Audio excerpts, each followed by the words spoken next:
مثل الذين ينفقون أموالهم في سبيل الله كمثل حبة أنبتت سبع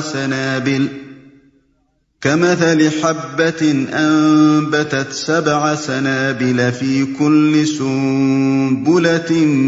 100 حبة والله يضاعف لمن يشاء واللہ واسع علیم۔ جو لوگ اپنے مال اللہ کی راہ میں صرف کرتے ہیں ان کے خرچ کی مثال ایسی ہے جیسے ایک دانہ بویا جائے اور اس میں سے 7 بالیں نکلیں اور ہر بال میں 100 دانے ہوں۔ اسی طرح اللہ جس کے عمل کو چاہتا ہے افزونی عطا فرماتا ہے، وہ فراخ دست بھی ہے اور علیم بھی۔ جو لوگ اب پھر سلسلہ کلام اسی مضمون کی طرف عود کرتا ہے جو رکوع 32 میں چھیڑا گیا تھا۔ اس تقریر کی ابتدا میں اہل ایمان کو دعوت دی گئی تھی کہ جس مقصد عظیم پر تم ایمان لائے ہو اس کی خاطر جان و مال کی قربانیاں برداشت کرو، مگر کوئی گروہ جب تک کہ اس کا معاشی نقطہ نظر بالکل ہی تبدیل نہ ہو جائے اس بات پر آمادہ نہیں کیا جا سکتا کہ وہ اپنی ذاتی یا قومی اغراض سے بالاتر ہو کر محض ایک اعلیٰ درجے کے اخلاقی مقصد کی خاطر اپنا مال بے دریغ صرف کرنے لگے۔ مادہ پرست لوگ جو پیسہ کمانے کے لیے جیتے ہوں اور پیسے پر جان دیتے ہوں اور جن کی نگاہ ہر وقت نفع و نقصان کی میزان ہی پر جمی رہتی ہو، کبھی اس قابل نہیں ہو سکتے کہ مقاصد عالیہ کے لیے کچھ کر سکیں۔ وہ بظاہر اخلاقی مقاصد کے لیے کچھ خرچ کرتے بھی ہیں تو پہلے اپنی ذات یا اپنی برادری یا اپنی قوم کے مادی منافع کا حساب لگا لیتے ہیں۔ اس ذہنیت کے ساتھ اس دین کی راہ پر انسان ایک قدم بھی نہیں چل سکتا جس کا مطالبہ یہ ہے کہ دنیاوی فائدے اور نقصان سے بے پرواہ ہو کر محض اللہ کا کلمہ بلند کرنے کے لیے اپنا وقت، اپنی قوتیں اور اپنی کمائیاں خرچ کرو۔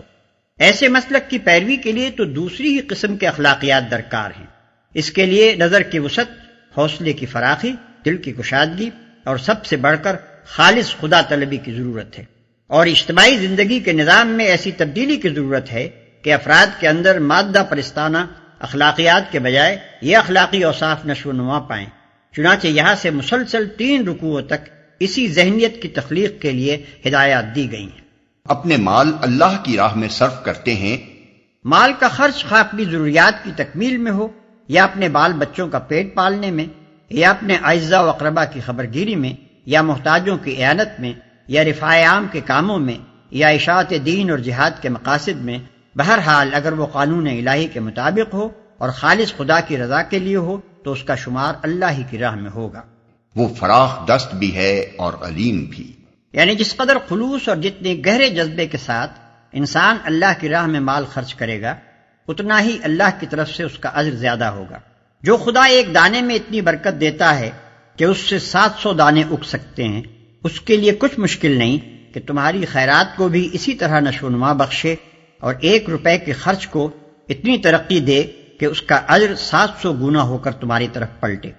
اس حقیقت کو بیان کرنے کے بعد اللہ کی 2 صفات ارشاد فرمائی گئی ہیں۔ ایک یہ کہ وہ فراخ دست ہے، اس کا ہاتھ تنگ نہیں ہے کہ تمہارا عمل فی الواقع جتنی ترقی اور جتنے اجر کا مستحق ہو وہ نہ دے سکے۔ دوسرے یہ کہ وہ علیم ہے، بے خبر نہیں ہے کہ جو کچھ تم خرچ کرتے ہو اور جس جذبے سے کرتے ہو اس سے وہ ناواقف رہ جائے اور تمہارا اجر مارا جائے۔ الذين ينفقون أموالهم في سبيل الله ثم لا يتبعون ما أنفقوا منا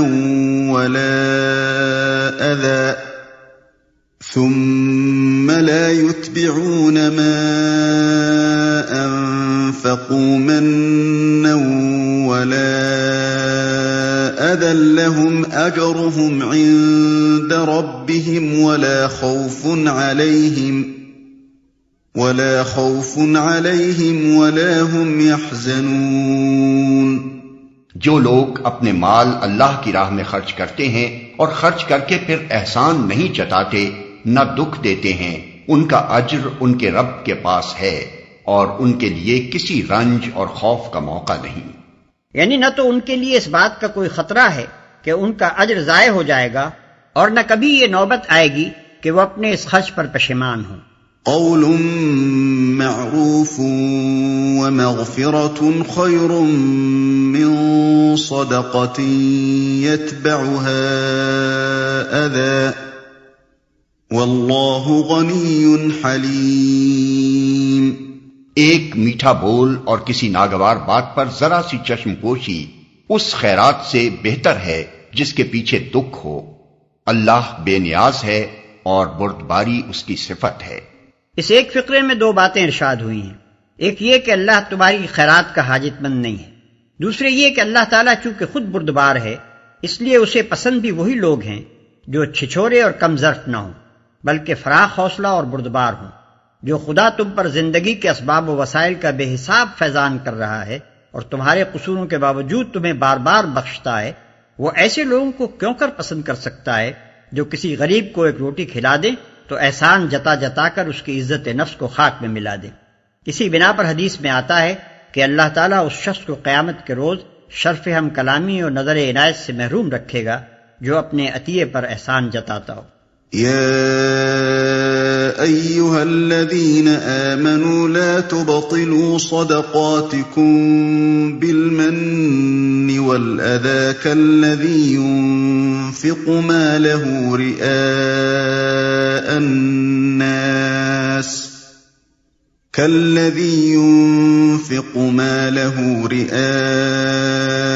الناس ولا يؤمن بالله واليوم الآخر فمثله كمثل صفوان عليه تراب فأصابه وابل فتركه صلدا لا يقدرون على شيء مما كسبوا والله لا يهدي القوم الكافرين۔ اے ایمان لانے والو، اپنے صدقات کو احسان جتا کر اور دکھ دے کر اس شخص کی طرح خاک میں نہ ملا دو جو اپنا مال محض لوگوں کے دکھانے کو خرچ کرتا ہے اور نہ اللہ پر ایمان رکھتا ہے نہ آخرت پر۔ اس کے خرچ کی مثال ایسی ہے جیسے ایک چٹان تھی جس پر مٹی کی تہ جمی ہوئی تھی،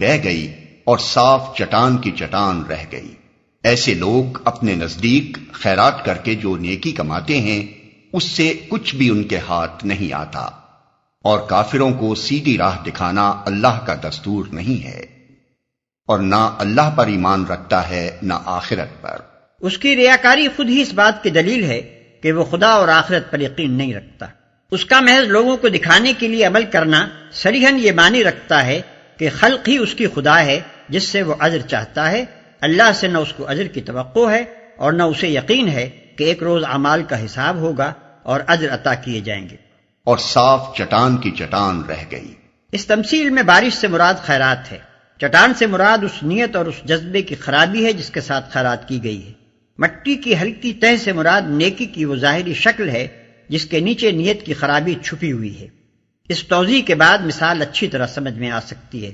بارش کا فطری اقتضا تو یہی ہے کہ اس سے رویدگی ہو اور کھیتی نشو و نما پائے، لیکن جب رویدگی قبول کرنے والی زمین محض برائے نام اوپر ہی اوپر ہو اور اس اوپری تہ کے نیچے نری پتھر کی ایک چٹان رکھی ہوئی ہو تو بارش مفید ہونے کے بجائے الٹی مضر ہوگی۔ اسی طرح خیرات بھی اگرچہ بھلائیوں کو نشو و نما دینے کی قوت رکھتی ہے، مگر اس کے نافع ہونے کے لیے حقیقی نیک نیتی شرط ہے۔ نیت نیک نہ ہو تو ابر کرم کا فیضان بجز اس کے کہ محض ضیاء مال ہے اور کچھ نہیں۔ اور کافروں کو سیدھی راہ دکھانا اللہ کا دستور نہیں ہے۔ یہاں کافر کا لفظ ناشکرے اور منکر نعمت کے معنی میں استعمال ہوا ہے۔ جو شخص اللہ کی دی ہوئی نعمت کو اس کی راہ میں اس کی رضا کے لیے خرچ کرنے کے بجائے خلق کی خوشنودی کے لیے صرف کرتا ہے، یا اگر خدا کی راہ میں کچھ مال دیتا بھی ہے تو اس کے ساتھ اذیت بھی دیتا ہے، وہ دراصل ناشکرا اور اپنے خدا کا احسان فراموش ہے، اور جبکہ وہ خود ہی خدا کی رضا کا طالب نہیں ہے تو اللہ اس سے بے نیاز ہے کہ اسے خامخواہ اپنی رضا کا راستہ دکھائے۔ وَمَثَلُ الَّذِينَ يُنفِقُونَ أَمْوَالَهُمُ ابْتِغَاءَ مَرْضَاتِ اللَّهِ وَتَثْبِيتًا مِّنْ أَنفُسِهِمْ وتثبيتا من أنفسهم كمثل جنة بربوة أصابها وابل فآتت أكلها ضعفين فإن لم يصبها وابل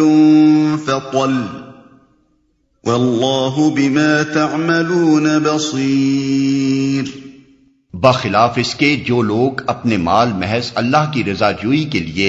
دل کے پورے ثبات و قرار کے ساتھ خرچ کرتے ہیں، ان کے خرچ کی مثال ایسی ہے جیسے کسی سطح مرتفع پر ایک باغ ہو، اگر زور کی بارش ہو جائے تو دگنا پھل لائے، اور اگر زور کی بارش نہ بھی ہو تو ایک ہلکی پھوار ہی اس کے لیے کافی ہو جائے۔ تم جو کچھ کرتے ہو سب اللہ کی نظر میں ہے، تو ایک ہلکی پھوار ہی اس کے لیے کافی ہو جائے۔ زور کی بارش سے مراد وہ خیرات ہے جو انتہائی جذبہ خیر اور کمال درجے کی نیک نیتی کے ساتھ کی جائے، اور ہلکی پھوار سے مراد ایسی خیرات ہے جس کے اندر جذبہ خیر کی شدت نہ ہو۔ أَيَوَدُّ أَحَدُكُمْ أَن تَكُونَ لَهُ جَنَّةٌ مِّن نَّخِيلٍ وَأَعْنَابٍ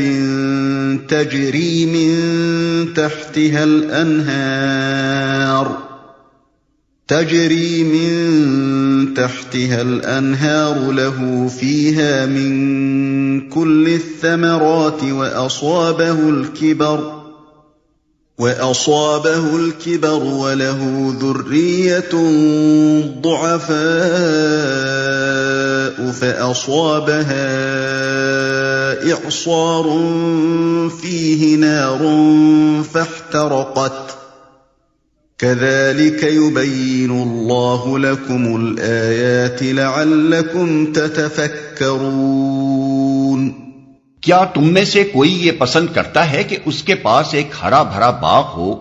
نہروں سے سیراب، کھجوروں اور انگوروں اور ہر قسم کے پھلوں سے لدا ہوا، اور وہ عین اس وقت ایک تیز بگولے کی زد میں آ کر جھلس جائے جبکہ وہ خود بوڑھا ہو اور اس کے کم سن بچے ابھی کسی لائق نہ ہوں؟ اس طرح اللہ اپنی باتیں تمہارے سامنے بیان کرتا ہے، شاید کہ تم غور و فکر کرو۔ جبکہ وہ خود بوڑھا ہو اور اس کے کم سن بچے ابھی کسی لائق نہ ہوں۔ یعنی اگر تم یہ پسند نہیں کرتے کہ تمہاری عمر بھر کی کمائی ایک ایسے نازک موقع پر تباہ ہو جائے جبکہ تم اس سے فائدہ اٹھانے کے سب سے زیادہ محتاج ہو اور اثر نو کمائی کرنے کا موقع بھی نہ رہا ہو، تو یہ بات تم کیسے پسند کر رہے ہو کہ دنیا میں مدت العمر کام کرنے کے بعد آخرت کی زندگی میں تم اس طرح قدم رکھو کہ وہاں پہنچ کر یکایک تمہیں معلوم ہو کہ تمہارا پورا کارنامہ حیات یہاں کوئی قیمت نہیں رکھتا، جو کچھ تم نے دنیا کے لیے کمایا تھا وہ دنیا ہی میں رہ گیا، آخرت کے لیے کچھ کما کر لائے ہی نہیں کہ یہاں اس کے پھل کھا سکو،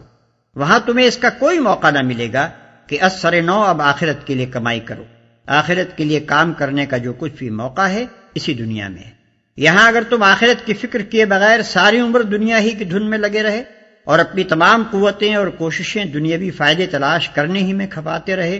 تو آفتاب زندگی کے غروب ہونے پر تمہاری حالت بعینی ہی اس بڈھے کی طرح حسرتناک ہوگی جس کی عمر بھر کی کمائی اور جس کی زندگی کا سہارا ایک باغ تھا، اور وہ باغ عین عالم پیری میں اس وقت جل گیا جبکہ نہ وہ خود نئے سرے سے باغ لگا سکتا ہے اور نہ اس کی اولاد ہی اس قابل ہے کہ اس کی مدد کر سکے۔